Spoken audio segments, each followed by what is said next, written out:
Hello दोस्तों, जैसा कि आपको मालूम है कि जैसे ही आप दर्पण का कोई भी फार्मूला पढ़ेंगे तो उसमें आपके दिमाग में पहला सवाल यही आएगा कि जो हमने यू वी एफ ले रहे हैं उसका चिन्ह कैसे दें।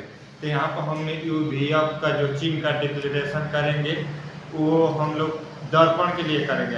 आपको मालूम है कि गोली दर्पण में दो प्रकार के गोली दर्पण होते हैं, एक होता है अवतल, एक होता है उत्तल। तो जैसे हमने कुछ अपने बोर्ड को बनाया है, जैसे हम अगर इसको पूरा इस चित्र को पूरा करें तो इसका गोला इस तरह बनेगा, और इसको पूरा करें तो पूरा इस तरह चित्र इसका बनेगा। और उसके बाद ये आपको मालूम रहना चाहिए कि यहाँ से इसका इधर आता है, इसका फोकस दूरी यहाँ पर आता है, और इसका वक्रता केंद्र इधर आता है। उसी तरह इसका इधर फोकस और वक्रता, फोकस इधर और वक्रता केंद्र इधर आता है। लेकिन हम थोड़ा सा आपको आगे ले चलेंगे। जैसे आपने निर्देशांक ज्यामिति पढ़ा होगा, उसमें इस तरह चार घर होते हैं, जिसको पहला घर, दूसरा का घर, तीसरा और इसको चौथा घर बोलते हैं। तो जैसे इसमें जो इसको केंद्र आता है, इसको हमने निर्देशांक ज्यामिति में बताया गया होगा आपको कि मूल बिंदु होता है। तो इससे अगर हम जैसे ही इधर हमारा दाहिना हाथ है, दाहिने तरफ चलेंगे तो इधर प्लस रहता है। तो प्लस का ठीक उल्टा, यानी हम बाएं तरफ आएंगे तो इधर माइनस रहता है। उसी तरह कोई भी अगर आप ऊंचाई पर जाते हैं तो उसको प्लस लिया जाता है, तो उसी तरह प्लस का नीचे आएंगे तो माइनस हो जाएगा। तो इसी तरह अगर हम पहले घर में बात करें तो पहला घर का दोनों चीज इधर गए और इधर गए प्लस प्लस।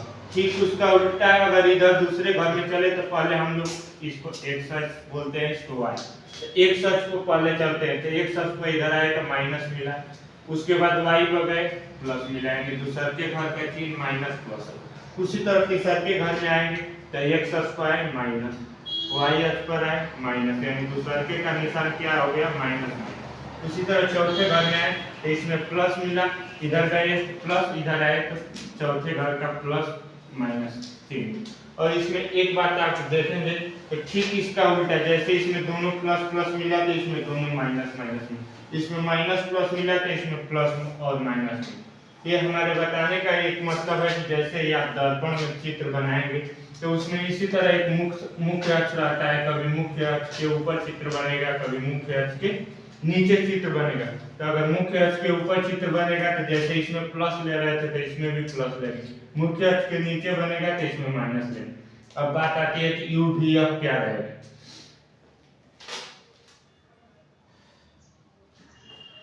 जैसे हमने ये ले लिया अवतल दर्पण, और इसके पूरे चित्र को पूरा करेंगे तो इसका चित्र इसी तरह बनेगा।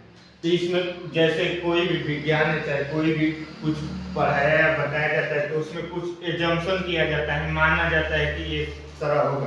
तो जैसे हमने जो इस चित्र में जो दूरी नापी जाती है, इसमें माना जाता है कि कभी भी चित्र या जो वस्तु रहेगा हमेशा बाईं तरफ। इधर वस्तु है, हमेशा इसी को माना जाता है कि हमेशा दर्पण को प्रकाश जाएगा इधर से बाईं तरफ से जाएगा, बाईं तरफ से जाएगा। तो इसमें दूसरी बात आती है कि जैसे हमने मान लिया कि वस्तु इधर है, तो इसमें पहली बात यही होगा कि जो वस्तु की दिशा में दूरी मापेंगे, जिधर से प्रकाश आ रहा है, इधर से प्रकाश आ रहा है और दूरी इधर से भी मापना शुरू करेंगे तो वो दूरी लेंगे प्लस।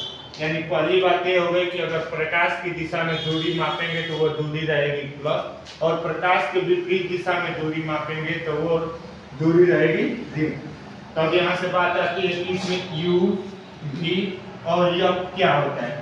यू का मतलब होता है कि दूसरी बात, इसमें दूरी मापेंगे शुरू कहाँ से करेंगे। जैसे हम एक जिक्र कर देंगे कि लखनऊ, तो लखनऊ तो कहीं पर 0 किलोमीटर होगा, तो उसी तरह जब दर्पण में दूरी मापते हैं तो इसका ये द्वारक इसको बोलते हैं, दर्पण के द्वारक के मध्य बिंदु को बोलते हैं ध्रुव। तो इसी ध्रुव से हम लोग दूरी मापेंगे। तो इसका ध्रुव, अगर ये अवतल दर्पण है तो इसका ध्रुव ये हो गया, इसे हमने पी लिख दिया।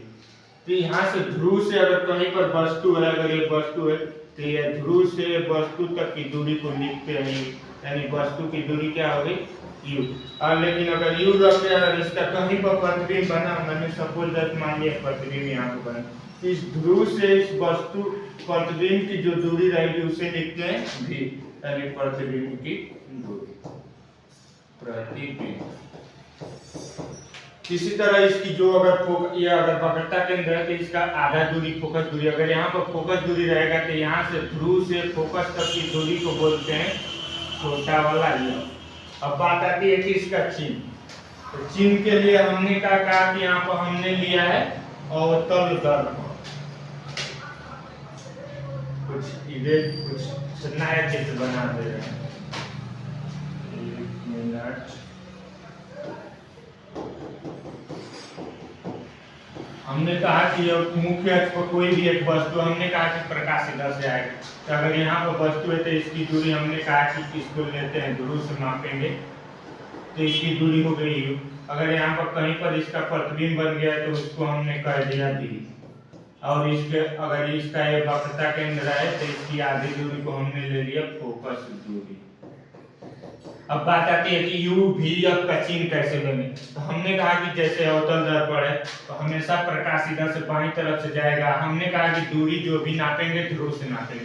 तो इधर से नापना शुरू करेंगे तो v भी इधर बन रहा है, u भी इधर है, f भी इधर है, सब इधर है। सिर्फ एक कंडीशन को छोड़कर जब वस्तु को फोकस और ध्रुव के बीच में रखते हैं तो उसका प्रतिबिंब इधर बनता है। बाकी सभी कंडीशन में अवतल दर्पण में देखेंगे तो वस्तु भी इधर रहेगा, प्रतिबिंब भी इधर बनेगा, फोकस दूरी भी इधर है। यानी जब भी दूरी माप रहे हैं तो इस तरह माप रहे हैं। हमें कह रहा है कि प्रकाश की दिशा में मापेंगे, यानी u v f तीनों अगर अवतल दर्पण के लिए बात करें, u v f अवतल दर्पण के लिए तीनों का हो गया ऋणात्मक। शर्त एक कौन सा है, फोकस और ध्रुव वाले को छोड़ दे, उसमें बस प्रतिबिंब उसमें v वाला प्लस हो जाएगा, बाकी सभी में u v है। अब बात आती है कि इसमें उत्तल दर्पण के लिए। तो उत्तल दर्पण के लिए देखते हैं, अगर उत्तल दर्पण का चित्र बनाया जाए तो इसी तरह उसका चित्र बनता है। इसमें हमेशा हमने कहा कि वस्तु को कहाँ रखेंगे, बाईं तरफ रखेंगे। अब ये मालूम है कि जो दर्पण आता है गोली खोखला गोला का काटा हुआ भाग होता है, तो गोला को हमने कंप्लीट कर दिया, गोला इसी तरह लगभग बने। तो इसका अगर यहाँ पर मुख्य फोकस होगा तो इधर का वक्रता केंद्र होगा, इसे अगर इस तरह मिला देंगे तो इसका मुख्य अक्ष का निर्माण होगा। तो अगर वस्तु को कहीं पर भी इधर रखते हैं तो आपको मालूम रहना चाहिए कि इसका प्रतिबिंब बनता है ध्रुव और फोकस के बीच में। ध्रुव और फोकस के बीच में बन गया तो अगर यहाँ बन गए तो यहाँ से ध्रुव से अगर फोकस दूरी की लंबाई नापेंगे तो स्मॉल f हो गया, प्रतिबिंब की नापेंगे तो छोटा वाला v हो गया, यहाँ से ये v हो गया। लेकिन अगर वस्तु की नापेंगे तो ये u हो गया। तो हमने वस्तु की दूरी इधर नाप रहे हैं, ध्रुव से इधर नाप रहे हैं, प्रकाश इधर जा रहा है। हमने कहा कि वस्तु की दूरी यानी u का हो गया ऋणात्मक, उसके विपरीत चल। लेकिन ठीक उल्टा देखें तो हमने फोकस दूरी इधर है, अब प्रकाश इधर से जा रहा है तो यह भी मापेंगे तो यह क्या मिल गया हमें प्लस, प्रतिबिंब भी इधर बना यानी v हो गया प्लस। तो आपने क्या देखा यहाँ पर कि अगर उत्तल के लिए बात करेंगे तो u ऋणात्मक, f प्लस और v, लेकिन उत्तल। तो फाइनली हम लोग उस कंडीशन पर पहुंच गए हैं कि अगर अवतल दर्पण के लिए u v f का बात करेगा तो अवतल दर्पण में u v f तीनों ऋणात्मक रहेगा, सिर्फ एक शर्त को छोड़ दें जिसमें v प्लस होता है। और वही उत्तल दर्पण में बात करें तो हर कंडीशन में v और f प्लस रहेगा, ऋणात्मक कौन सा रहेगा, u यानी वस्तु की दूरी। तो हम उम्मीद कर रहे हैं कि हमने जो बताया आपको समझ में आया होगा, और वीडियो को यहीं पर खत्म करते हैं। धन्यवाद।